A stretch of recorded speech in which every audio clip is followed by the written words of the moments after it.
हरे कृष्णा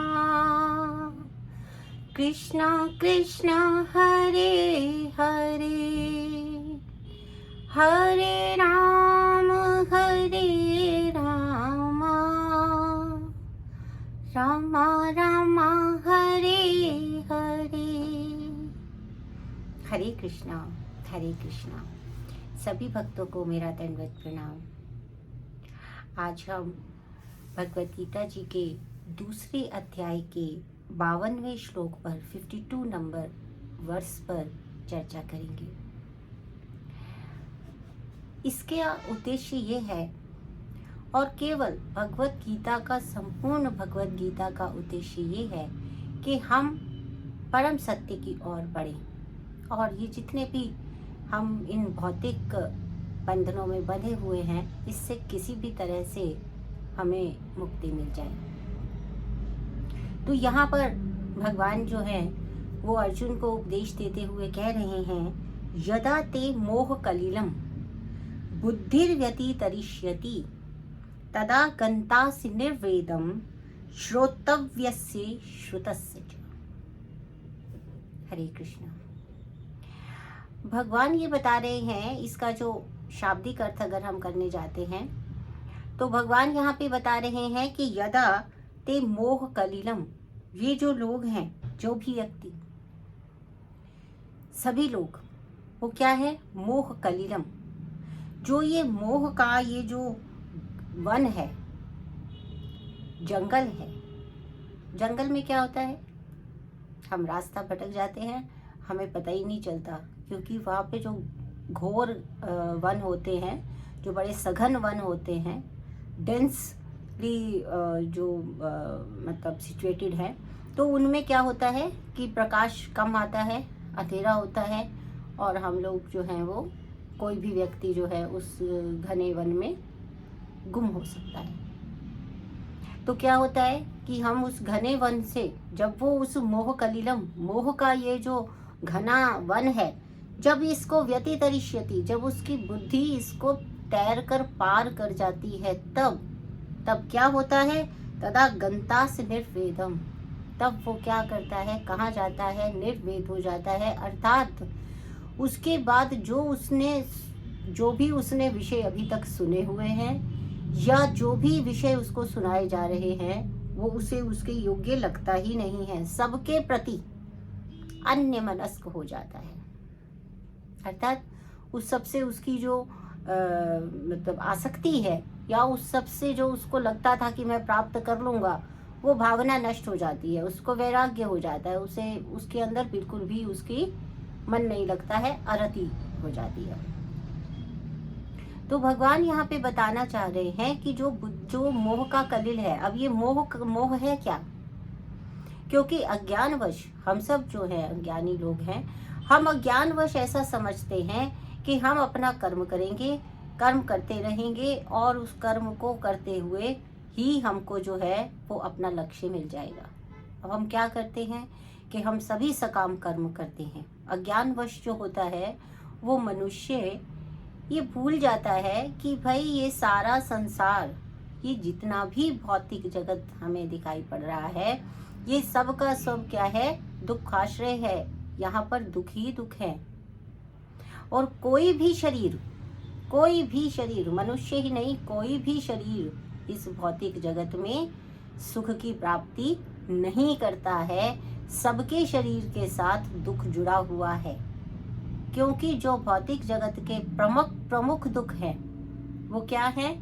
जरा यानी बुढ़ापा, व्याधि यानी कि कोई भी रोग, डिजीज, जन्म और मृत्यु।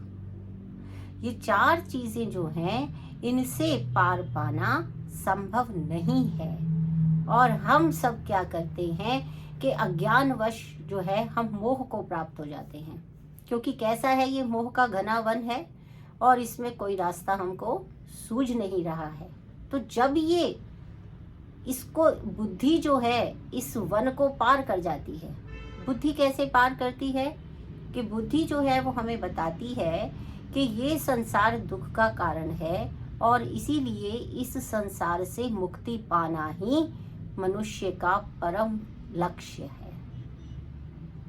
जब उसको ये बात समझ में आती है तब फिर वो उसके उपायों की ओर बढ़ता है। तो भगवान कह रहे हैं कि जब ये वाला उनका मोह भंग हो जाता है कि भगवान ही सब कुछ है, और इसीलिए जितने भी कर्म कांड होते हैं, देखिए हम जब देखते हैं वेदों में क्या क्या कहा गया है कि जो है वो त्रिकाल संध्या मतलब त्रिकाल आरती करना चाहिए, प्रातः उठकर नहाना चाहिए, पूजा करनी चाहिए, विभिन्न प्रकार के यज्ञ करने चाहिए। यज्ञों की विशेष प्रकार की सामग्री है, उनको एकत्र करके उन सब से करना चाहिए।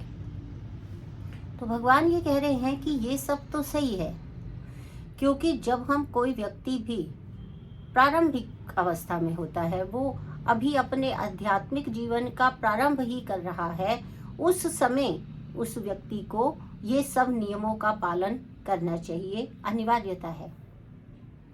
क्या अनिवार्यता है? क्योंकि हमारा जो सबसे बड़ा जो त्रुटि होती है, जो दोष होता है सामान्यतः मनुष्यों में, वो क्या पाया जाता है कि हम अनुशासित नहीं होते हैं। हम एक दिन एक काम करते हैं, दूसरे दिन करते हैं, तीसरे दिन करते हैं, चौथे दिन हमारा क्रम भंग हो जाता है। तो जब उसको वैदिक विधि विधानों के विषय में जो है वो अभ्यास करवाया जाता है, ज्ञान दिया जाता है, तब वो क्या करता है कि नियम से ये सारे जो नियम है, जितने अनुष्ठान हैं, संध्या आदि, पितृों का पितृतर्पण, ये सारी चीजें वो करता रहता है। इन सब चीजों को करने के पीछे उद्देश्य क्या है नवदीक्षित के लिए? कि उससे वो अनुशासित होता है और उसका जो समय है, जो व्यर्थ की बातों में नष्ट होने वाला था, या फिर वो जिस समय में आलस्य का शिकार हो जाने वाला था, वो सारा जो उसका समय है, वो समय अब कहाँ लग रहा है? वो समय अब वैदिक नियमों का पालन करने में लग रहा है, और उसके साथ ही उसके अंदर ज्ञान के रूप में आध्यात्मिक उन्नति का बीजारोपण हो रहा है। किंतु ये सारे वैदिक अनुष्ठान भी अंततः कहाँ जाते हैं कि अंततः तो इनका जो मूल उद्देश्य है वो भगवान कृष्ण की प्राप्ति ही है। तो अज्ञानवश मनुष्य कैसा समझता है, ये मोहवश मनुष्य कैसा समझता है कि ये जो वैदिक यज्ञ है, ये अनुष्ठान है, ये किसके लिए है? स्वर्ग की प्राप्ति के लिए, अर्थात सुख की प्राप्ति के लिए, है ना? या फिर भौतिक जो वस्तुएं हमको प्राप्त नहीं हो पा रही हैं, उसके लिए हम यज्ञ करेंगे, और जिस भी देवी देवता भगवान के लिए यज्ञ करेंगे वो प्रसन्न होकर हमें वो वस्तु प्रदान कर देंगे, और फिर हम सुखी हो जाएंगे। यही सबसे बड़ा अज्ञान है, क्योंकि मनुष्य का जीवन और ये भौतिक जीवन दुख से भरा हुआ है। एक कामना की पूर्ति होने पर उसी प्रकार दूसरी कामना उत्पन्न हो जाती है, जिस तरह से अगर हम ठहरे हुए पानी में कोई कंकड़ फेंक दें, आप देखेंगे कि एक लहर के बाद दूसरी लहर, दूसरी लहर के बाद तीसरी लहर, वो बहुत दूर तक जाती रहती है। तो ये जो इच्छा है, ये उसी शांत सागर में कंकड़ की भांति है, और बाकी सारी इच्छाएं जो उसके बाद उत्तरोत्तर पैदा हो रही हैं, वो उनका स्वभाव है। तो किसी भी प्रकार से मनुष्य जो है वो सुखी नहीं हो सकता है, क्योंकि भौतिक जगत में सुख का कोई अर्थ ही नहीं है, ये दुख का ही आश्रय है। तो जब उसे ये पता चलने लग जाता है कि कहे कोई भी वस्तु मैं इन वैदिक अनुष्ठानों से प्राप्त कर लूं तो भी वो मुझे अंततः सुख नहीं दे पाती है, तो फिर उसे ज्ञान होता है कि अंततः सुख उसे जब वो कृष्ण भावना भावित होने लगता है, जब वो भगवान कृष्ण के स्मरण में लग जाता है, क्योंकि भगवान कृष्ण की सेवा करना ही कर्म योग और बुद्धि योग है। क्योंकि भगवान की सेवा में लगने का अर्थ है कि अपने सभी इंद्रियों को सभी प्रकार से अन्य विषयों से हटाकर केवल भगवान के ही विषय में स्मरण करने, कार्य करने में लगा देना चाहिए। ऐसा करने से जो व्यक्ति है वो कृष्ण भावना भावित हो जाता है, और एक बार जब वो कृष्ण भावना भावित हो जाता है तभी उसे माना जाता है कि उसकी बुद्धि ने ये जो मोह का वन था इसको पार कर लिया है। ये इसके परे चला गया है और उस समय उसको इस भौतिक जगत की कोई भी सुने हुए ज्ञान या सुनने योग्य ज्ञान में कोई भी इच्छा शेष नहीं रहती है, क्योंकि वो पूर्ण रूप से भगवान की सेवा में रत हो गया है। तो इसी का प्रयास करते हुए हम भगवान के इन उपदेशों को सदैव स्मरण रखें, ऐसी मेरी कामना भी है और ऐसी मेरी प्रार्थना भी है। हरे कृष्णा कृष्ण कृष्णा हरे हरे, हरे रामा राम रामा हरे